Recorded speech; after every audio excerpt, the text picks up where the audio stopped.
नमस्कार बच्चों, स्वागत है बेटा आपके चैनल में मैथ्स लेवल में। मैं राकेश सर आज आपको बेटा नंबर सिस्टम, एंगल्स और एरिया एंड पेरीमीटर का टेस्ट 2 कराने जा रहा हूं। इससे पहले मैंने आपको टेस्ट 1 दिया था, उसमें बिल्कुल बेसिक वाली चीज़ें थी और बेसिक वाली चीज़ें आपने सीखी होंगी। होता क्या है कि हम लोग मैथ का चैप्टर तो पूरी कर लेते हैं, लेकिन जो बेसिक वाली चीज़ें होती है, जो नॉर्मल चीज़ें होती है, वो लोग हम भूलते जाते हैं या फिर रिविजन नहीं करते हैं। अगर एक बार हमने सही से पढ़ लिया तो रिविजन नहीं करेंगे। अगर आपने सही से पढ़ा नहीं है और आपने रिविजन नहीं करा, ये दोनों चीज़ें आपके साथ में नहीं है, तो आप कामयाब नहीं हो पाओगे। आप सोचो कि एक बार में पढ़ के हम सब कुछ सीख जाए, ऐसा नहीं है। आपको रिवीजन बार बार करना पड़ेगा मैथ में या फिर किसी भी सब्जेक्ट में। मैं आज उसी सब चीज़ों को देखते हुए, क्योंकि ऑफलाइन बच्चों को मैं चेक करता हूँ तो मुझे पता लगता है कि यार इनकी बेसिक वाली चीज़ें तो फिर गायब हो गई। उसका कारण क्या होता है कि इन लोगों ने रिवीजन नहीं करा है। मैं उसी चीज़ को ध्यान में रखते हुए आज आपको एक रिवीजन बैच, जो कि एक टेस्ट के रूप में दे रहा हूँ। ये टेस्ट 2 है। टेस्ट 1 आज से पहले दिया था, उसकी वीडियो मैंने यूट्यूब पे डाल दी थी। ये टेस्ट 2 है। टेस्ट 2 को एंगल वाले चैप्टर, एरिया एंड पेरीमीटर वाला और नंबर सिस्टम वाले 30 क्वेश्चन दे रहा हूँ। 30 क्वेश्चन को बहुत बेहतरीन तरीके से समझाने का पूरा प्रयास करूंगा, जिससे कि आप लोग बड़े अच्छे से समझ जाए। ठीक है बेटा, मैं स्टार्ट कर रहा हूँ। सबसे पहला क्वेश्चन देख रहे हैं क्या है हमारा। कह रहे हैं हिंदू अरबिक अंक कुल कितने अंक होते हैं। How many Hindu Arabic digits are there in total. दो कितने डिजिट टोटल होंगे। सबसे पहले हम स्टार्ट करते हैं 0, फिर होता है 1, फिर 2, फिर 3, फिर 4। रुक जाओ थोड़ा सा, ये अपना सिस्टम अपडेट करता है, करने दो।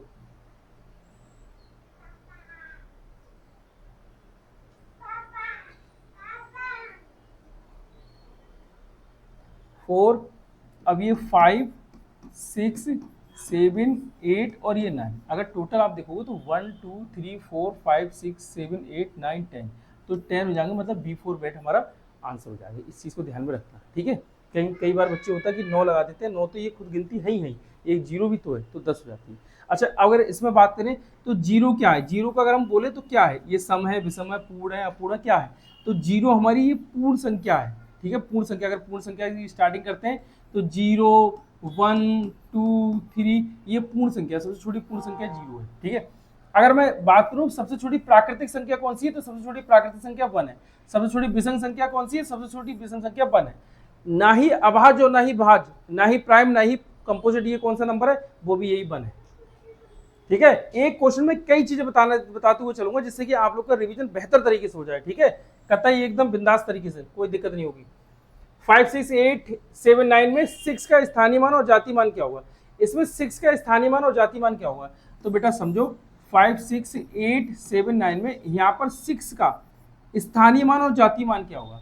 तो 6 का स्थानीय मान 6, और इधर जितनी संख्या है तो इधर 3 संख्या है, तो 3 जीरो कर दो। ये हो गया हमारा स्थानीय मान। अगर मैं इसकी जातीय मान की बात करूं तो किसी भी चीज़ का अगर हमें जातीय मान निकालना हो, तो जैसे 6 का जातीय मान निकालना हो तो यहाँ पर 6 ही रख दो, तो इसका मतलब 600, और ये 6 हमारा क्या हो जाएगा आंसर। 6006 हमारा क्या हो जाएगा, B4 बैट हमारा आंसर जाएगा। यही हमारा है बेटा स्थानीय मान और जातीय मान का योग। अगर इसमें अंतर कहा जाता तो हम लोग अंतर कह देते, ठीक है। इसमें एक डिजिट ऐसा है जैसे इकाई अंक। इकाई अंक का स्थानीय मान और जातीय मान सेम रहता है, मतलब वो संख्या ही रहती है, कुछ भी नहीं बदलता। इस इकाई अंक का स्थानीय मान और जातीय मान सेम ही रहता है, कुछ भी नहीं बदलता। आगे देख रहे हैं 3752 की अनुवर्ती और पूर्ववर्ती संख्या बताओ। जैसे ये कह रहा है 3752 की अनुवर्ती मतलब उत्तरवर्ती, इससे आगे वाली संख्या। तो इससे आगे वाली संख्या हमारी कौन सी हो जाएगी, तो 3753 हो जाएगी, ठीक है। ये हो गई इसकी अनुवर्ती, जिसे हम कहते हैं उत्तरवर्ती, ठीक है, जिसे हम कहते हैं प्रीफिक्स, सुफिक्स कहते हैं उत्तरवर्ती। भैया लिख देना उत्तरवर्ती, ठीक है।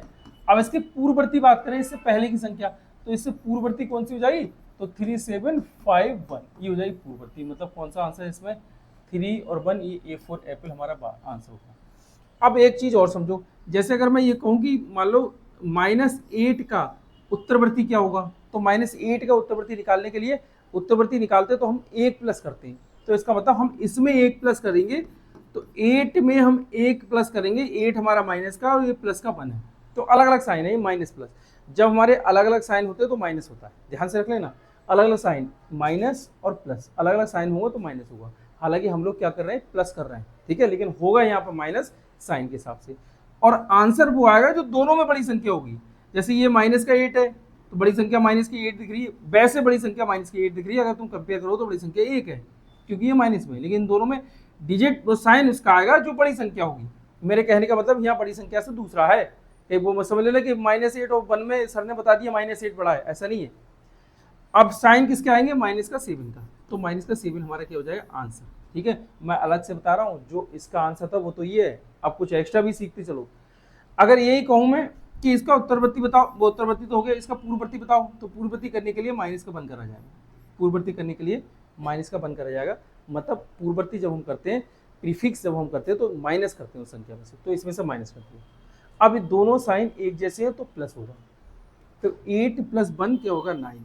ठीक है, 8 + 1 9, और माइनस माइनस क्या हो जाएगा, माइनस, हमारा आंसर हो जाएगा। ये समझो भाई और बहन बड़े अच्छे तरीके से। ठीक है, एक क्वेश्चन के साथ एक क्वेश्चन फ्री।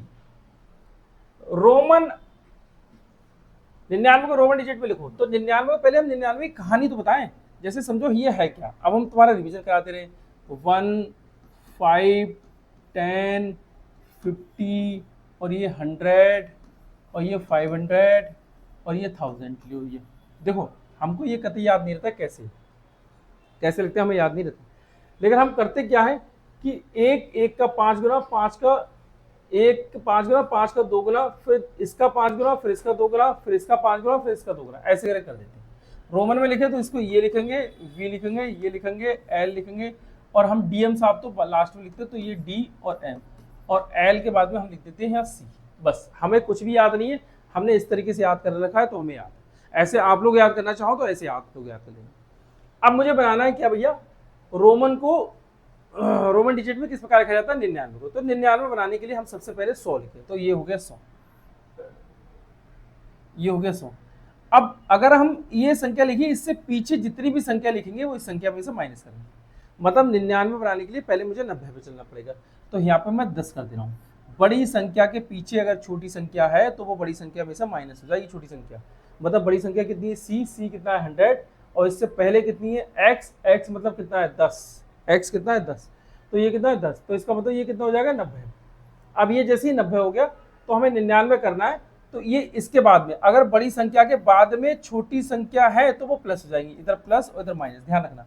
तो ये इसके इधर को अगर मुझे 9 लिखना है तो हम लोग 9 नॉर्मली ऐसे लिखते हैं, ये 9। ठीक है, 10 से पहले छोटी संख्या, 10 से पहले छोटी संख्या, तो 10 में से 1 माइनस, तो ये कितना हो जाएगा 9। तो हमारा कौन सा हो जाएगा, XCIX, तो ये V4 बैठ हमारा आंसर। थोड़ा सा हल्का जो समझा रहा था वो समझा दिया मैंने, हल्का हल्का समझाऊंगा जिससे आप लोग भी बोर ना हो जाओ, अरे यार इतना लंबा चौड़ा हम कहाँ से सीखे, तो ये सीखना पड़ेगा बेटा। देवू बस, देवू आप दिख गए, अब बैठ जाओ, बैठ जाओ। सबसे छोटी प्राकृतिक संख्या, सबसे छोटी पूर्ण संख्या कौन सी है? अगर सबसे छोटी प्राकृतिक संख्या देखें तो हमारी 1 होता है, और सबसे छोटी पूर्ण संख्या देखें तो 2 होती है। सबसे छोटी विषम संख्या 2, और इकलौती विषम संख्या, सॉरी, सबसे छोटी सम संख्या 2 है, और ये इकलौती सम संख्या जो अभाज्य संख्या भी है। अभाज्य संख्या मतलब इसकी प्राइम नंबर भी है। इकलौती ऐसी सम संख्या है जो अभाज्य संख्या है, 2 सम भी है। ठीक है, सबसे छोटी विषम संख्या 1 हो गई, सबसे छोटी सम संख्या 2 हो गई, एक अंक की बड़ी से बड़ी, एक अंक की छोटी छोटी संख्या 1, एक अंक की बड़ी से बड़ी संख्या 9, एक 2 अंक की छोटी छोटी संख्या 10, 2 अंक की बड़ी से बड़ी संख्या 99। इस तरीके से हम लोग करते रहेंगे। सबसे छोटी अभाज्य संख्या हमारी कौन सी हो जाएगी, 2, और सबसे छोटी अभाज्य संख्या हमारी 2 हो जाएगी। क्रमागत अभाज्य संख्या 2 और 3, सबसे छोटी अभाज्य संख्या हमारी 4। ठीक है, इन चीजों को याद कर लेना जो मैं बता रहा हूँ, इन चीजों को याद करते रहो। देवू गलत बात, बैठो नीचे। ठीक है, आगे देखो हम लोग क्या कर रहे हैं। सबसे छोटी भाज्य संख्या अभी मैंने बताया था, सबसे छोटी भाज्य संख्या 2, और एकमात्र समअभाज्य संख्या, तो समअभाज्य संख्या 2 ही होगा। ऑप्शन में कोई नहीं है तो ये रखना। सबसे छोटी भाज्य संख्या हमारी 2 है, और एकमात्र समअभाज्य संख्या तो वो भी हमारी 2 ही होगी, तो वो भी हमारी 2 ही होगी। देवू नीचे बैठो, गलत बात है, जाओ भैया के साथ चले जाओ। तो यहाँ शांति से बैठो, चुपचाप बैठो, चुपचाप। संख्या सब 100 सम संख्या है, विषम संख्या। अब देखो सम विषम होते क्या है, मैं एक चीज बता रहा हूँ क्योंकि पेपर अब नजदीक है, तो इसको याद कर लो तो बहुत बढ़िया रहोगे। सम और विषम, जिस संख्या का इकाई का अंक 2, 4, 6, 8 या 0 हो वो संख्या सम संख्या है। इसके अलावा इकाई का अंक कुछ भी हो तो वो संख्या विषम संख्या है। इसके अलावा इकाई का अंक कुछ भी हो विषम संख्या है। जैसे 8, 3, 4 और 5, अगर 6 हो गया। अगर मुझसे कहा जाए कि ये सम है या विषम है, अगर ये कहा जाए कि ये सम है या विषम है, तो भैया ये 6 लिखा हुआ है, 6 है तो 6 इसमें दे रखा है, तो ये समझ सकते हैं। अगर थोड़ा सा और अच्छे से समझना चाह रहा हो, अगर कुछ ये समझना चाह रहा हो कि एक बार में हो जाए, तो एक बार में ये है कि इकाई का अंक अगर आपका 2 से पूरा पूरा कट जा रहा है, अगर डेसिमल नहीं आ रहा है, दशमलव नहीं आ रहा है, 2 से पूरा पूरा कट रहा है इकाई का अंक, तो हम उसको सम संख्या कह देंगे, उसमें जीरो को भी सम्मिलित कर लेना, ये ध्यान रख लेना। उसके अलावा कुछ भी है यहाँ पर आए तो वो हमारी विषम संख्या कहलाएंगी, कतई कोई टेंशन वाली बात नहीं है। जैसे विषम संख्या के लास्ट में क्या आएगा, 1, 3, 5, 7 और ये 9, ये विषम संख्या के लास्ट डिजिट का अंक होंगे। ठीक है भैया, आगे चल रहे हैं भाइयों और बहनों। देखो 1 से 100 तक प्राकृतिक संख्या को योगफल, तो 1 से 100 तक प्राकृतिक संख्याओं का योगफल, 1 से 100 तक प्राकृतिक संख्याओं का योगफल, तो ये 50-50, और 1 से 50 तक प्राकृतिक संख्याओं का योगफल, तो 12-75। ठीक है, इतना हो गया, और कुछ है नहीं है, चलो इतना ही करें। 50 से 100 तक कुल कितनी आभाज्य संख्या है, 50 से 100 तक, पहले मैं बता रहा हूँ 1 से 100 तक आभाज्य संख्या हमारी 25 है, और 1 से 50 तक हमारी आभाज्य संख्या 10 है, और 50 से 100 तक हमारी आभाज्य संख्या 15 है। ठीक है, इस चीज को नोट कर लेना अच्छे से। ठीक है, ये सब मिल रहे हैं, ये पॉइंट है, लिखते रहे ना। आंसर इसमें कौन सा हो जाएगा, अपने आप लगाना आंसर। 3 अंकों की सबसे बड़ी तथा सबसे छोटी संख्या का अंतर। अब 3 अंक की सबसे बड़ी संख्या तो 3 बार 9 लिख दो, सबसे इजी। 3 अंक की सबसे छोटी संख्या 2 जीरो लगाओ, 1 लिख दो, सबसे इजी। 9 में से 1 जाए 8, तो 899 हमारा क्या हो जाएगा आंसर, 899, जो कि A फॉर एप्पल हमारा आंसर होता है। ठीक है, आगे देखो कोणों के प्रकार भैया इसको ले लो। न्यून कोण किसे कहते हैं, 0 डिग्री से अधिक और 90 डिग्री से कम, जिसे हम न्यून कोण भी कहते हैं, जिसे हम एक्यूट एंगल भी कहते हैं। 0 डिग्री से अधिक और 90 डिग्री से कम। ठीक है भैया, ये लो। सरल कोण, 180 डिग्री के माप को हम सरल कोण कहते हैं, 180 डिग्री की माप, क्योंकि बिफोर बैट हमारा आंसर हो जाएगा। ठीक है, आगे समझो। 30 डिग्री का पूरक कोण बताइए। तो देखो पूरक कोण होता क्या, दो कोणों को जोड़ने पर 90 हो जाए, दो कोण अगर हम जोड़ ले तो उससे 90 हो जाए उनका जोड़, तो वो पूरक कोण कहलाएगा, वही हमारा कॉम्प्लीमेंट्री एंगल कहलाएगा। ठीक है, तो दो कोण को जोड़, तो 30 में हम कितना जोड़े कि 90 हो जाए, तो हम 60 जोड़ लेंगे। इसका मतलब 30 का पूरक कोण कौन सा हो गया, 60 हो गया भैया। तो 60 हमारा क्या है, A फॉर एप्पल हो गया। ठीक है, आगे देखो 150 का संपूरक कोण, तो 150 देखो 150 का संपूरक कोण कितना हो जाएगा, 30 डिग्री। 150 दो कोणों को जोड़ने पर 180 डिग्री होना चाहिए, वही हमारा इंग्लिश में क्या कहलाता है, सप्लीमेंट्री एंगल कहलाता है। दो कोणों को जोड़ने पर 180 होना चाहिए, यहाँ था 150, तो उसमें कितना जोड़े 180 हो जाए, तो 30 जोड़ेंगे 180 हो जाए। जब 30 जोड़ देंगे 180 हो जाएगा, तो इसका मतलब 150 का सप्लीमेंट्री या संपूरक कोण कौन सा है, 30। ठीक है, आगे देखें शीर्षाभिमुख कोण अपोजिट एंगल क्या होता है। देखो शीर्षाभिमुख कोण जिसे हम वर्टिकल अपोजिट एंगल कहते हैं, बड़े ध्यान से समझ लो। जैसे ये वाला कोण ये वाले कोण के बराबर है, अगर इसको मैं कह रहा हूँ 70 डिग्री, तो ये भी हमारा 70 डिग्री ही होगा। शीर्षाभिमुख कोण के आमने सामने कोण बराबर होते हैं।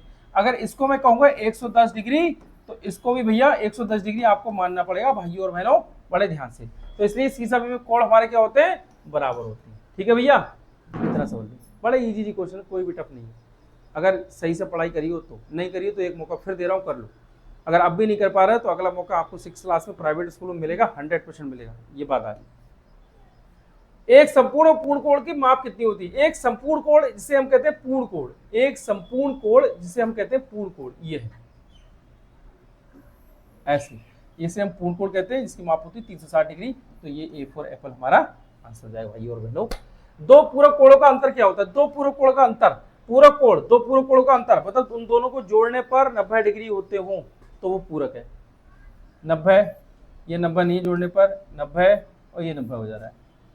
अब उनका अंतर 10, इसमें अंतर तो 10 है, इसमें अंतर 30 है, इसमें अंतर 0 है। इसका मतलब हमारा A फॉर एप्पल हमारा आंसर हो जाएगा। आगे समझो, एक सरल कोण में कितने समकोण होते हैं, एक सरल कोण, एक सरल कोण में हमारे दो समकोण होंगे, 90 और 90, एक सरल कोण में हमारे दो समकोण होंगे।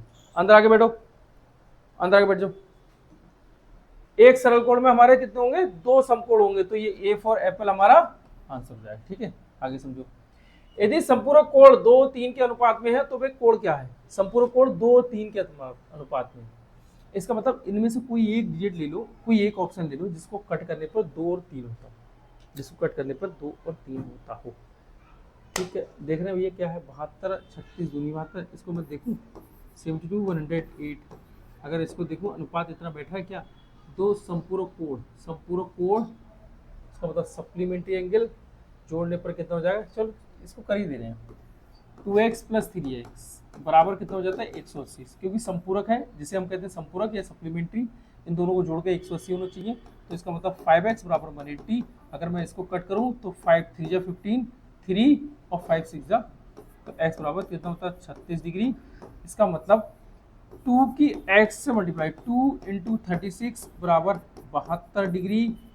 अब 3x तो 3x तो 3 इंटू 36 मतलब 3 6 18 के 8 3 3 9 10 108 डिग्री।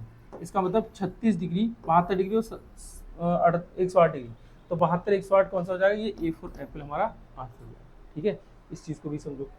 आगे देखें 110 का बृहत कोण क्या होगा, 110 का बृहत कोण, 110 का बृहत कोण कब से हो रहा है, ये गलत क्वेश्चन है भैया।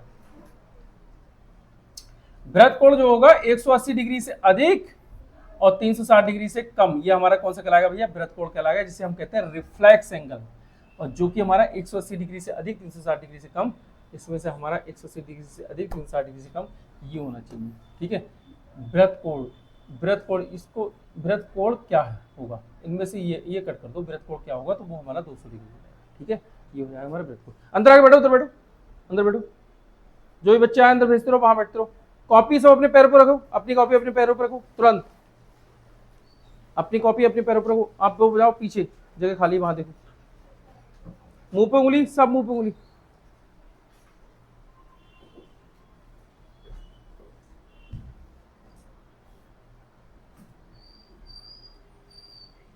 क्षेत्रफल की बारी आ गई। देखो भैया, त्रिभुज क्षेत्रफल और संभाव्य त्रिभुज क्षेत्रफल। त्रिभुज का क्षेत्रफल होता क्या है बेटा, अगर हम त्रिभुज की बात करें जिसे हम कहते हैं ट्रिएंगल, क्षेत्रफल 1/2 और आधार गुणा ऊंचाई। इसका मतलब इंग्लिश में अगर करोगे तो 1/2 बेस इनटू हाइट, ये हो गया त्रिभुज का क्षेत्रफल। अगर हम कहें संभाव्य त्रिभुज का क्षेत्रफल, संभाव्य त्रिभुज का क्षेत्रफल, इसका मतलब इक्विलेटरल ट्रायंगल, संबाहु, संबाहु को हम कहते हैं इक्विलेटरल ट्रायंगल, संबाहु त्रिभुज हम कहते हैं इक्विलेटरल ट्रायंगल। तो संभाव्य त्रिभुज का क्षेत्रफल होता है √3/4 भुजा स्क्वायर, इसका मतलब x स्क्वायर। संभाव्य त्रिभुज का क्षेत्रफल एरिया ऑफ इक्विलेटरल ट्रायंगल, ये होता है संभाव्य त्रिभुज का क्षेत्रफल। अगर संभाव्य त्रिभुज का क्षेत्रफल और उसकी ऊंचाई कहें, संभाव्य त्रिभुज की ऊंचाई, तो आप ऊंचाई भी देखो √3/2 और ये x, बस √3/2 x, ये उसकी ऊंचाई हो जाएगी। लेकिन हमसे दो चीजें पूछा है, किस क्षेत्र त्रिभुज के क्षेत्रफल और संभाव्य त्रिभुज की ऊंचाई ज्ञात करो। तो त्रिभुज का क्षेत्रफल 1/2 आधार गुणा ऊंचाई, और इसकी ऊंचाई ज्ञात करें तो ये √3/2 और a, संभाव्य त्रिभुज की ऊंचाई √3/2a, तो ये A4 एप्पल हमारा आंसर हो जाएगा। ये हमारा A4 एप्पल हमारा आंसर। बेहतर क्लास, बेहतर तरीके से समझा रहा हूँ, हर संभव प्रयास कर रहा हूँ कि आप लोगों के पास तक पहुंच जाए। इससे ज्यादा भी मैं प्रयास कर सकता हूँ, लेकिन बच्चे वो होने चाहिए जो रिवीजन करे हुए हों, जो सही से पढ़े हुए बैठे हुए हों, जिसको रिवीजन हो। अगर इससे ज्यादा मैं डीप जाऊंगा तो आप लोग ऊपर ऊपर भाग जाओगे और क्लास छोड़ दोगे। और ऐसा समझाऊंगा, उसमें तो इतना डीप समझाऊंगा, ऐसा समझाऊंगा कि दोबारा अगर इस क्लास को देख लोगे तो ये सब चैप्टर ऐसे ही क्लियर हो जाएंगे, कहोगे हाँ क्लियर, अब सिर्फ हमें प्रैक्टिस करने की जरूरत पड़ेगी। मैं मैथ को उस तरीके से आपको निकाल के ले जाऊंगा कि कभी कोई दिक्कत होने नहीं दूंगा, लेकिन बस शर्त यह है कि प्रैक्टिस कर लेना। अगर प्रैक्टिस ना करी तो बेटा खेलते रहना, कोई दिक्कत नहीं। त्रिभुज का आधार 30 सेंटीमीटर, ऊंचाई 10 सेंटीमीटर, तो क्षेत्रफल बताओ। त्रिभुज का क्षेत्रफल अभी हमने देखा था 1/2 और आधार गुणा ऊंचाई, मतलब बेस इंटू हाइट, आधार गुणा ऊंचाई, 1/2 आधार गुणा ऊंचाई। तो 1/2 आधार हमारा कितना है 30, तो ये 30, और ऊंचाई हमारी कितनी है 10, तो ये 10। मैं इसको कट कर लूं, तो इसको कट करेंगे तो ये देखो 1 2 1 2 1 और 5, 30 को 2 से डिवाइड करेंगे तो 15 आ गया आंसर। अब 15 की 10 से मल्टीप्लाई कर देंगे तो 150 सेंटीमीटर स्क्वायर। अब यहाँ पे अल्लाह बात समझ लो बड़े ध्यान से, क्षेत्रफल की बात कर रहे हैं। अगर क्षेत्रफल कहें सेंटीमीटर, तो यहाँ पे सेंटीमीटर स्क्वायर कर दो, या तो हिंदी में सेंटीमीटर स्क्वायर कर दो या इंग्लिश में सेंटीमीटर स्क्वायर कर दो, कोई फर्क नहीं पड़ता। या फिर आंसर आपको दूसरे तरीके से ये आ सकता है कि 150 वर्ग सेंटीमीटर, 150 वर्ग सेंटीमीटर। अब इसको और ध्यान से समझो, अगर ये मीटर होगा तो आपको मीटर लिखना होगा, अगर मीटर होगा तो यहाँ पे मीटर स्क्वायर कर दो, और मीटर होगा तो यहाँ पे मीटर लिख दो, बस छुट्टी। ये दो तरीके से आपका, अगर क्षेत्रफल लिखो, किसी का भी क्षेत्रफल निकालो, तो ये दो तरीके से आपको आंसर देना पड़ेगा, ये दो तरीके से आपको लिखने पड़ेंगे, और यही हमारे ऑप्शन में काम में आएगा। जब भी हम ऑप्शन को चेक करेंगे ना, और ऑप्शन में भी इसी तरीके से मिल जाएंगे, मतलब कुछ में निकाला क्षेत्रफल, निकालने को क्षेत्रफल कहेंगे, कुछ में मीटर लगा होगा, कुछ में सेंटीमीटर लगा होगा, और एक ही ऑप्शन ऐसा होगा जिसमें वर्ग मीटर, वर्ग सेंटीमीटर या फिर वर्ग मीटर लिखा होगा, तब वो हमको आंसर लगा देना, क्षेत्रफल निकाले तब। जब भी हम क्षेत्रफल निकालते हैं, ध्यान रखो, जब भी हम क्षेत्रफल निकालते हैं तो वर्ग मीटर या फिर सेंटीमीटर, ठीक है, और या हम इसको ये कर देंगे मीटर का स्क्वायर और ये सेंटीमीटर का स्क्वायर, इन दोनों में से कोई एक लिखना, कंफ्यूज मत होना, वर्ग मीटर होगा या तो वर्ग सेंटीमीटर होगा, या फिर मीटर स्क्वायर होगा या फिर सेंटीमीटर स्क्वायर होगा, ये चीज हम लोग। अगर हम परिमाप निकालें तो मीटर होगा तो उसे मीटर कर दो, और सेंटीमीटर होगा तो सेंटीमीटर कर दो।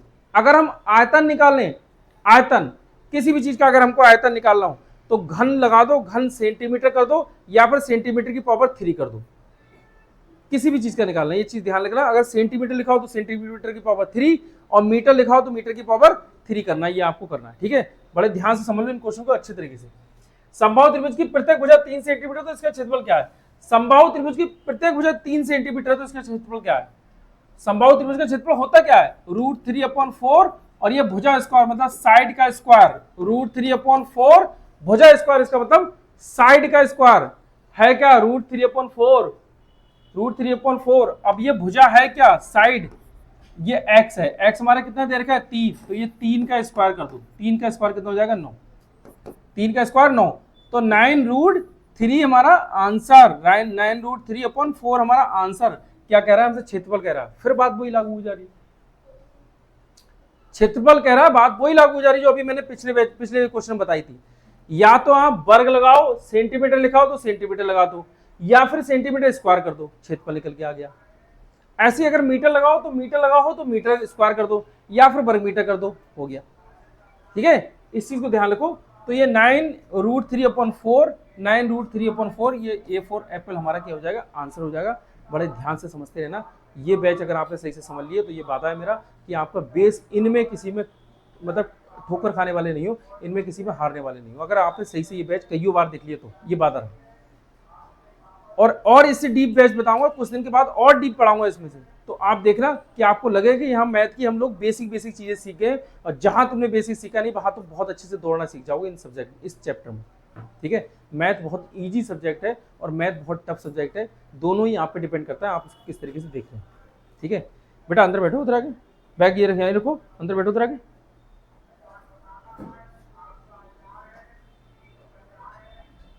आगे देखो, कह रहे हैं एक कमरे की लंबाई 15 मीटर, चौड़ाई 8 मीटर और ऊंचाई 4 मीटर, चारों दीवारों को क्षेत्रफल। चारों दीवारों को क्षेत्रफल होता क्या है? चारों दीवारों का क्षेत्रफल होता है 2 और L + V × H। मैंने इसको एक और बताया था, अगर 2L + V, 2 ब्रैकेट के अंदर L + V देखोगे तो ये हमारा आयत का परिमाप भी है, तो आयत का परिमाप, आयत का परिमाप और इंटू ऊंचाई, आयत का परिमाप इंटू ऊंचाई, इसको ऐसे भी। चारों दीवारों का क्षेत्रफल फार्मूला हम दो तरीके से लिख सकते हैं, या तो ये और या ये, कंफ्यूज मत होना। चारों दीवारों का क्षेत्रफल ये भी है, चारों दीवारों का क्षेत्रफल ये भी है, दोनों ही हमारे फार्मूला, कोई जैसी दिक्कत वाली बात नहीं है, ठीक है, कतई कोई दिक्कत वाली बात नहीं है, बड़े ध्यान से समझते रहो। अब ये कह रहे हैं चारों दीवारों का क्षेत्रफल, अब हमारा क्या है 2 और L हमारा कितना है 15 और V हमारा कितना है 8 और H हमारा कितना है 4, तो 15 + 8 कितना हो जाता है 23। 23 ब्रैकेट के बाहर कोई साइन नहीं है, मल्टीप्लाई का साइन, ब्रैकेट के बाहर कोई साइन नहीं है, मल्टीप्लाई का साइन, लो भैया। अब मैं इसकी मल्टीप्लाई कर लूँ, देखो 4 2 जा 8, 8 की 3 से मल्टीप्लाई, 8 3 जा 24, 24 का 4 कैरी कितना 2 और 8 2 जा 16, 16 2 18, मतलब 184 मीटर स्क्वायर या फिर वर्ग मीटर हमारा आंसर हो जाएगा, जो कि हमारा A4 एप्पल हमारा आंसर है। समझो इसको बेहतर तरीके से, समझो बेहतर तरीके से। अगर आप ताकत लगा सकते हो तो ताकत लगा दो। एक घन की भुजा 9 सेंटीमीटर, तो इसके विकर्ण क्या होगा? घन का विकर्ण होता क्या यार? घन यही तो होता है। घन देखो, घन में बड़े मजे वाली चीजें होती हैं। घन में कोने कितने होते हैं? 1 2 3 4। भुजा कितनी? 1 2 3 4। विकर्ण कितने? 1 2। ये घन नहीं है, ये अभी वर्ग बना हुआ है, मैंने वर्ग की कहानी बताई। अब वर्ग से हम लोग घन पे चल रहे हैं। इसमें 4 कोने हैं, 4 भुजाएं। अगर मैं वर्ग से घन पे जा रहा हूं तो एक और बना रहा हूं, ये जो बना के तैयार किया है दूसरा वाला, इसमें भी 4 कोने और 4 भुजाएं।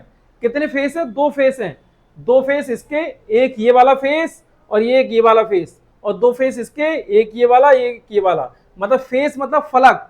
4 इसमें फलक हो गए, 4 और 4 8 कोने हो गए, देखो 4 कोने ये और 4 कोने ये, 8 कोने हो गए, 4 भुजा ये 1 2 3 4 और 4 भुजा ये 1 2 3 4, 4 4 8, मतलब 8 भुजा हो गई अब तक और 8 कोने हो गए। अब भुजा गिनो, 8 के बाद में क्या होगी 9, फिर 10, फिर 11, फिर 12, मतलब इसमें 12 तो भुजा होंगी, भुजा हमारी 12, भुजा 12, कोने हमारे 8, गिन लो कोने 8, 1 2 3 4 5 6 7 8, कोने 8।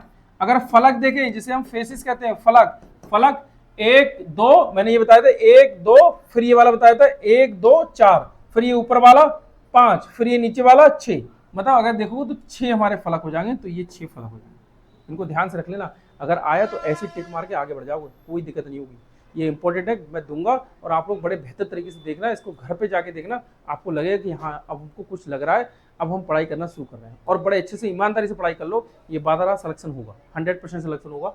कई चीज़ों पे डिपेंड करता है, वो चीज़ें मुझे तो नहीं पता आप किस तरीके से उसको फॉलो कर रहे हैं, सिलेक्शन कई चीज़ों पर डिपेंड करता है, लेकिन ये पक्का है कि वो चीज़ों अगर फॉलो होती होंगी आपकी तो सिलेक्शन 100% होगा, अगर आपने तैयारी मेरे साथ कर ली इसी तरीके से तो।